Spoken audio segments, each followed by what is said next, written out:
Bom dia, gente querida de paz e bem. Um abençoado domingo para todos e todas.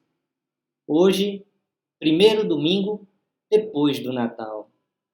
Primeiro domingo da quadra do Natal, do período do Natal. Porque Natal é um dia, não é? É o dia em que a gente comemora, é um dia do aniversário, né? Comemoração de aniversário simbólico, né?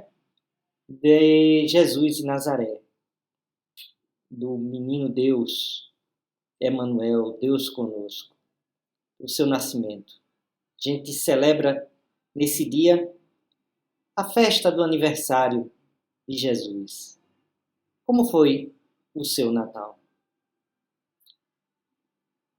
Para muitos e muitas, foi um Natal de ausência, de um Natal povoado de luto e dor.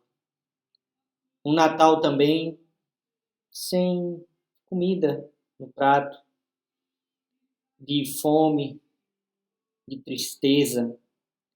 Um Natal que tem muito pouco a comemorar do ponto de vista real. Mas que a gente lembre sempre que o Natal é sempre uma oportunidade para que a gente resgate essa força que nos movimenta, que nos mobiliza, que faz com que, gerando uma criança em nós, nascendo na manjedoura do nosso coração, o menino Deus, a gente possa nos fortalecer para natais melhores, para que a gente tenha outros natais povoados de alegria, de paz, de comida, de trabalho, de dignidade. Que a gente possa compreender o Natal deste ano assim. O texto deste domingo, que está no Evangelho de Lucas, capítulo 2, começando no versículo 41, vai do 41 até o 52, é o final daquilo que é conhecido como o Evangelho da infância. Sim, é o Evangelho da infância de Jesus, dos relatos, né, que antecedem ao seu nascimento, né, em Lucas, e vai até esse momento em que Jesus se encontra com os doutores no templo. E a partir daí, do capítulo 3, começa propriamente, vamos dizer assim, é o início próprio do Evangelho no sentido da sua missão.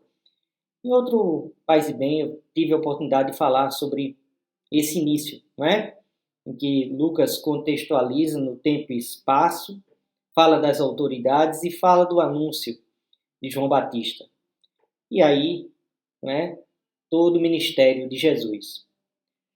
Mas vamos dizer, a última parte, né? O epílogo do Evangelho da Infância, conhecido como Evangelho da Infância, que está no Evangelho de Lucas. Tá bom? E aí a gente vai ler e vai comentar, tá? E como sempre a gente se propõe aqui, uma roda de conversa, a gente compartilhar um diálogo entre este Evangelho e a nossa realidade presente. Nosso Natal, não é? Lucas capítulo 2, do versículo 41 ao 52. Os pais de Jesus viajavam a Jerusalém todos os anos para a festa da Páscoa. Quando ele tinha 12 anos, subiram para a festa, como de costume. Terminados os dias da festa, eles voltaram, mas o menino Jesus ficou em Jerusalém, sem que os seus pais tivessem notado. Pensando que ele estivesse na caravana, caminharam o dia inteiro e procuravam entre os parentes e conhecidos. Como não o encontraram, voltaram a Jerusalém à procura dele. 3 dias depois, o encontraram no templo, sentado em meio aos doutores, escutando-os e fazendo-lhes perguntas. E todos os que o ouviam ficavam maravilhados com sua inteligência e suas respostas. Ao ver o menino, seus pais ficaram emocionados. Sua mãe lhe disse: Filho, por que fizeste isso comigo? Fizeste isso conosco? Olha que teu pai e eu estávamos angustiados te procurando. E ele lhes disse: Por que me procuravam? Não sabiam que eu devo estar ocupado com as coisas de meu pai? Mas eles não compreenderam o que ele lhes tinha dito. Jesus desceu então com os pais para Nazaré e era obediente a eles. Sua mãe guardava todas essas coisas em seu coração. E Jesus crescia em sabedoria, tamanho e graça diante de Deus e das pessoas. O que é que está aqui? Qual é o relato? É um relato de uma perda de uma criança, não é? A gente diria hoje, como José e Maria foram irresponsáveis, né? Em perderem a criança. Mas é curioso que essa perda de Jesus, né? Esse não encontro com ele no caminho de volta de Jerusalém, é providencial. É como se fosse uma oportunidade para que Jesus, além de acompanhar Maria e José, tivesse a oportunidade de estar com os doutores da lei, não é? E revelar como esses doutores da lei estavam maravilhados com as perguntas e as respostas de Jesus. E aí a gente percebe um certo ar socrático, não é? Um certo ar de que há um diálogo do sábio, da criança sábia, perguntando as coisas, que é muito próprio das crianças. Uma criança que, na verdade, aqui, dentro dos padrões judaicos, já tinha a sua maioridade, já tinha 12 anos. E aí a gente vai ver que Jesus, nessa sua maioridade, conversa com esses doutores e expressa a sabedoria que está nele. E de como isso chama a atenção desses doutores, esses versados, não é? No conhecimento das Escrituras. O que é que a gente pode perceber aqui? De um lado, a ideia de que as crianças, os pequeninos, os infantes, aqueles que não têm, não é? Prestígio como alguém que tem conhecimento, não é? Quem é esse menino para dizer essas coisas, não é? Quem é essa criança para falar dessas coisas que são de Deus, não é? Ele precisa, pelo contrário, né? Ser catequizado, né? Participar da escola dominical. Mas não. Aqui é ressaltado que essa criança é porta-voz da sabedoria. Essa criança, Jesus, é a sábia entre sábios. E talvez, quem sabe, mais sábios do que eles. Há uma espécie de sabedoria infusa em Jesus. Jesus expressa isso. E, sendo porta-voz dessa sabedoria, dignifica a criança. E explicita para nós que essa criança, a criança de hoje, ela é importante. Ela precisa ser vacinada. Ela precisa ser cuidada. Ela precisa ser protegida contra abuso, contra violência, contra toda forma, não é, de violência psicológica, doméstica, violência sexual. Essa criança, ela é a porta-voz da sabedoria de Deus. Nesse Jesus, isso se expressa de uma forma muito particular. A ponto de que os pais, comum aos pais, chamaram a atenção do filho, não é? Poxa, por que você fez isso com a gente? A gente estava preocupado com você. E a resposta de Jesus aqui é meio que enigmática dentro do contexto, porque a primeira fala de Jesus, né, propriamente ele mesmo, dizendo: não sabiam que eu estava aqui para cuidar das coisas do meu Pai? É essa dimensão que vai repercutir em todo o Evangelho de Lucas. Ele está cuidando das coisas do Pai. E as coisas do Pai são as coisas que estão a serviço dos pobres, dos pequeninos, das crianças, dos rejeitados, dos abandonados. O Evangelho de Lucas, por excelência, repercute essa fala de Jesus. Não sabiam vocês que eu estava, né? Eu estou cuidando das coisas do meu Pai? E é interessante que tanto José quanto Maria não compreendem isso.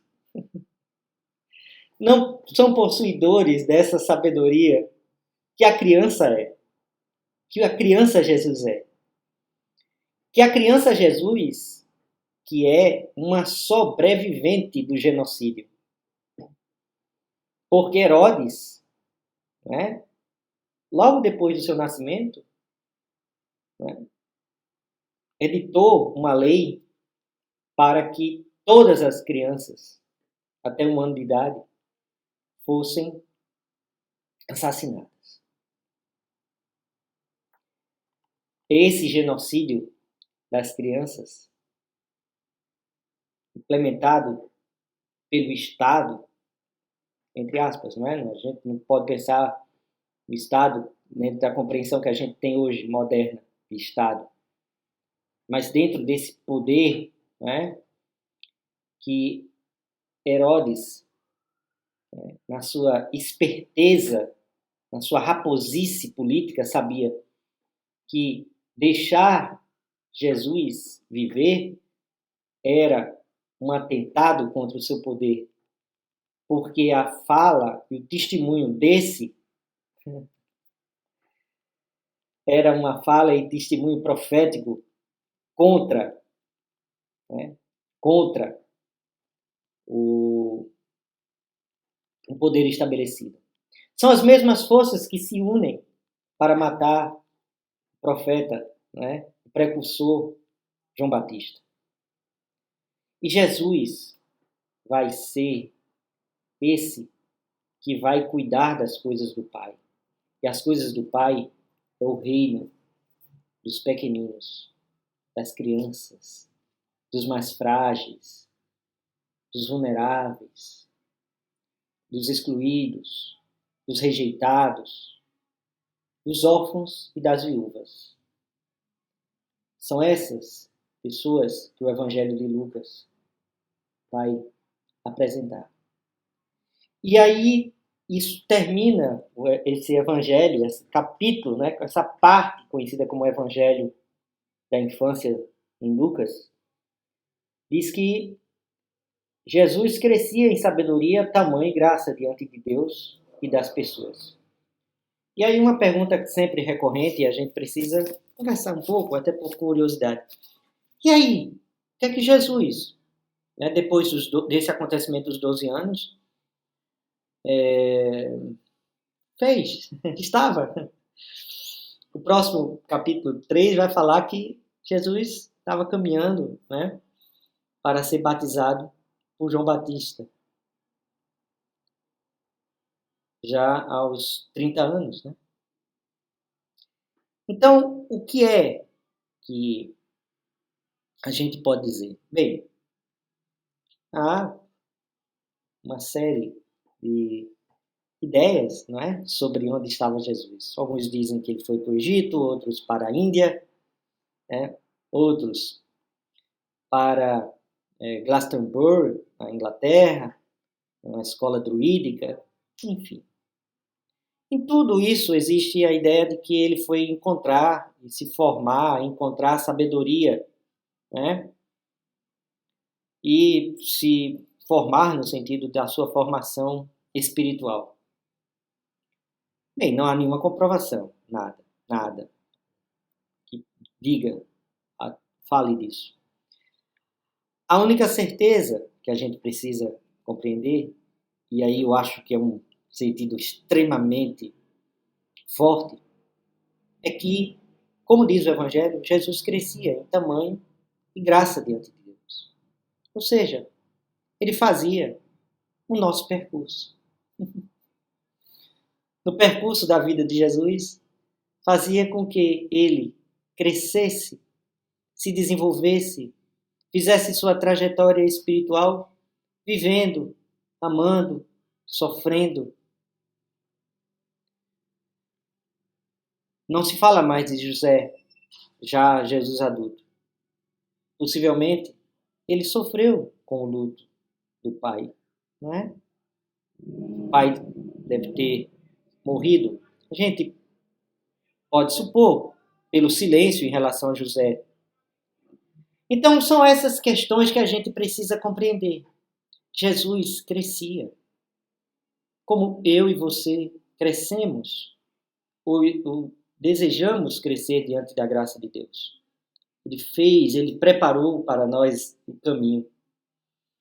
o caminho dessa espiritualidade no cotidiano, na vida. Jesus, eu creio, não saiu do seu cotidiano, não é? E dentro da experiência do seu cotidiano, se enriqueceu. Encontrou ali essa sabedoria. Olhou as montanhas, olhou o verde, olhou as matas, as plantas, as árvores, né? Os rebanhos, as estações do ano, as plantações de trigo, a figueira, a videira. Ele olhou isso e viu nisso tudo essa sabedoria que ele depois vai expressar. É o cotidiano, que só um Deus que encarnou na realidade, que assumiu plenamente a nossa humanidade, foi como nós, humano, em tudo, como diz né, em tudo, menos no pecado, ele fez com que a nossa existência fosse dignificada, que a nossa existência fosse assumida plenamente como divina. E aí, por isso, nós não podemos aceitar calados, não podemos aceitar, né, o extermínio de crianças, a não vacinação delas, a campanha contra a vacina. Eu sou um sobrevivente desse genocídio brasileiro. Eu, na semana passada, tomei a minha terceira dose, a dose de reforço. E em honra a eles, elevei uma prece. Quantas pessoas morreram? Quantas pessoas, né, foram vítimas da Covid de forma grave e hoje vivem as suas sequelas? Porque, de um lado, não tiveram oportunidade da vacina. Ou, por outro, por conta dos grupos de Zap Zap, foram convencidas a não tomar. Deus, tem misericórdia do teu povo. A ignorância dá a essas pessoas, dá a nós sabedoria. É preciso, gente, a gente acreditar na ciência. Acreditar no divino em nós, que se faz cientista, né? Que produz ciência, conhecimento. Essa é a mensagem desse Natal. É o sentido desse Natal. Que a gente possa viver assim. Que a gente possa celebrar a vida. E diante dessas mesas vazias de pão e de pessoas, porque essas pessoas faleceram, a gente possa se encher de força para a luta. O ano se anuncia, já está aí a porta. Precisamos nos fortalecer. Que Deus tenha verdadeira compaixão de nós. Que a gente seja abençoado, abençoada nesta quadra do Natal. E quero, de uma forma muito especial, deixar para vocês, na quadra do Natal, a bênção.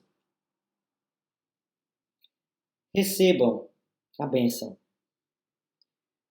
Cristo, que por sua encarnação uniu todas as coisas nos céus e na terra, nos dê a plenitude de sua alegria e paz.